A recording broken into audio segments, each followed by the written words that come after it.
but even better, they would even come back for a Stanley Cup Championship parade. For now, reporting live in Raleigh, I'm Bryce WFNY News 2. This is a little winding road to get here, but fans intentionally said they wanted to be here because they wanted to pay respect to one of the legends of NASCAR. Again, 24 years of racing. Some of these fans who are out here are not even 24 years old, so they have been watching Kyle Busch their entire life. Just about 30 minutes ago, fans began filing in the stadium, but they have been lined up here outside the gates since about 2:30, anxiously awaiting their chance to see one of the world's best teams finally take the pitch. It has been a great day here at Sedgefield Country Club in Greensboro. It's the 87th Wyndham, and we have seen it all. We have seen people rise, we've seen the fall, we've seen the rain fall from the sky. We did have a little bit of a delay, but the players are back on the course. Who do you think is going to be a shining star for the Panthers? It doesn't even have to be someone tonight, Bryce, just anyone on the defense. Who's going to be your guy this year? I'm really looking forward to see Jalen Phillips. I know a lot of people kind of squirmed a little bit about that contract, but I think the money was worth it. If you want to win in this league, you have to stop the quarterback, and that starts with these edge rushers getting back there, and I think he is a force to be reckoned with. Hundreds of Carolina Hurricanes fans made it out to the game's A-Bomb watch party. We'll have more coming up in just a few minutes. Tell me, was he expected going into this to come out on top? Yeah, this was kind of out of thin air. Like you said, we were really looking to see what Cameron Young would do because he won it last year. He was the third-ranked golfer in the world, but it was another Demon Deacon that we should have had our eyes on. Now, this tournament is very important because it is the last regular season tournament of the PGA Tour this year before they head into the FedEx playoffs. And with a strong performance like this, Michael Brennan has definitely punched his ticket to the FedEx playoffs this year. We got that. Celebrate, yeah, Kane! Let's go, Kane!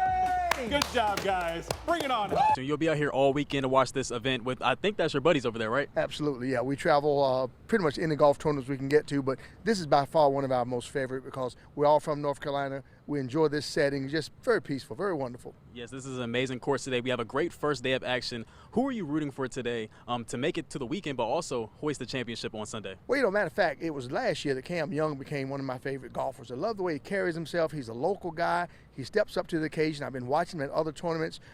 So, yeah, right now I'm a Cam Young fan. What is it like just being able to see one of your guys win it today, but also win it the past 2 years? Yeah, it's awesome. Cameron Young last year was 22 under, and Michael Brennan this year was 22 under. No Bryce Young last night, no starters, but we still got a show. Here is Haynes King at quarterback. His Jasim Reed on the rollout for the short touchdown pass. Panthers tied at 14 in the second quarter. Now to the third, Carolina down by 3. King dropping back to pass. This time he drops it in the bucket for Jimmy Horn on the sideline to keep the chains moving on 3rd and 15. And later in that drive, King is going to roll out again. This time, he's going to dump it off to Anthony Tyus, and Tyus walks to the end zone untouched. Carolina takes back the lead. And then watch this. This is going to be the last play of the game.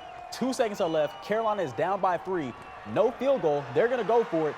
Haynes King runs, stretches out, and gets past the goal line as the Panthers win. Now to minor league baseball. The Greensboro Grasshoppers took on the Hub City Spartanburgers. Take it to South Carolina. Top of the 5th inning, Greensboro led by 3. But Edward Florentino wants to add to that. Hits this one way out of right field. Bounces off the scoreboard. We have a 2-run homer to make it a 5-0 game. Now let's go to the 8th inning. Johnny Severino showing off why he's the division leader in homers. Lifts this one to left field, and that one is not coming back. That's his 23rd homer of the year as the Hoppers win this one 10-7. It was a dominant day for the number 22 car, a fitting end for a driver who raced drift cars at this track while it was going through reconstruction. Hoisting the trophy on a track so many are happy to see active again. It's cool to see it come back to life and the fans show up. Right, and that's the biggest thing. When you renovate a racetrack like this and bring it back from the dead, and be able to, everybody show up on a hot day. That's how you keep a race, is when people show up like that. This track preserves the history of NASCAR and Wilkes County. The track began holding NASCAR Cup Series races soon after its construction in the 1940s, drawing a direct connection to NASCAR's roots, birthed from moonshine runners in these very back roads. Now, the track connects different generations of fans. Charles Miller grew up watching races here before the track went dormant in 1997. 30 years later, he returns with his children. It's really cool to have my kids here, man. I got a 4-year-old, a 7-year-old, and a 12-year-old. So to see them back, the fans are here, it's packed. They need to come back every single year. 25,000 screaming fans filled every seat in the grandstand. As the world of racing continues to evolve, this track showed us that the love for short track racing still lives on. Short track racing is always more exciting in my opinion. but just see the cars go at it lap after lap after lap. Really excited. The whole day's been absolutely incredible and so much fun. Everyone's excited. You know, the vibes are all the way up. I love this. Energy's crazy. There's water going everywhere. You know, it's a great time. We stood there about an hour early to get in the front, and it was 100% worth it.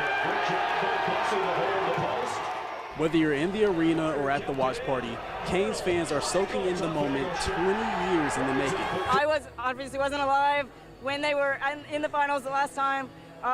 But seeing them here now, it's like, it feels like I'm actually a part of something like really historic. It's a moment in history for the state. I mean, I'm lost for words. Every game we watch, it's another game in history that we've never seen. So it's just another level of energy that we've never seen before. Win or lose, the shared love of hockey brought fans together tonight.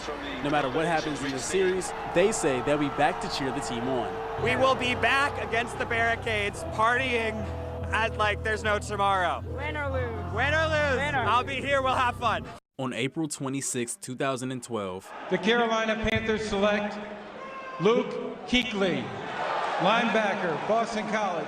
one name would change the trajectory of a franchise. Kuechly started at outside linebacker in his first season, then quickly moved to middle once veteran John Beeson went down with an injury. He made an immediate impact, winning Defensive Rookie of the Year, while also leading the league in combined tackles. The Panthers didn't win much that year, but they knew that they had their defensive anchor for the future. Kuechly would go on to be named Defensive Player of the Year in 2013, make 7 Pro Bowl rosters, was voted First Team All-Pro 5 times, and in 2015, the 1-2 punch of Kuechly and Thomas Davis at linebacker led the Panthers defense all the way to the Super Bowl. During that run, Kuechly put up 147 combined tackles, 6 interceptions, and 3 forced fumbles. Throughout Kuechly's career, his physical play was only outmatched by his football IQ. He seemed to always be in the right place at the right time, calling out plays before they happened, directing his teammates to the right place, and when they missed a tackle or hit the wrong gap, it was Kuechly who made up for it. He erased mistakes, erased mismatches, and when he was on the field, the Panthers defense always had a chance. Kuechly's career would come to an abrupt end in 2019. It was a career shortened by numerous concussions, but it was a career that will soon not be forgotten by the lovers of the game. He was voted to the NFL's All-Decade team for the 2010s.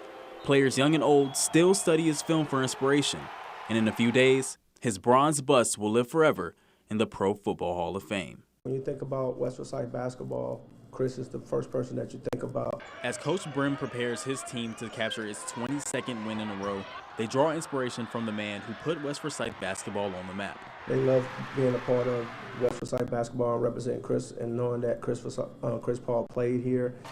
So they know the history. They know that he set the standard, and that's why they play the way they play, because they want to make him proud. Coach Brim saw Paul play in high school. He coached against him. So did West Forsyth Athletic Director Mike Pennington. I had to see him on the other side of the floor, and that wasn't a whole lot of fun. He was coaching at Parkland when Paul famously dropped 61 points. Even then, A.D. Pennington says he could see the player that Paul would become. He was such a hard worker. He had all the things that you can't teach. He was an athlete, but he was strong and tough and smart and very skilled. This community will remember Paul not just for the player he was on the court, but the man he was off of it. Pennington's son Chris played at West Forsyth in the early 2010s, remembering how he never forgot where he came from. Whenever he comes here, he's very friendly, very open to talk to people, still comes in and speaks to the freshmen every year when they come here, and I think that just means a lot for the kids to see someone that's had such great success throughout their life, still kind of care about the community where they're at.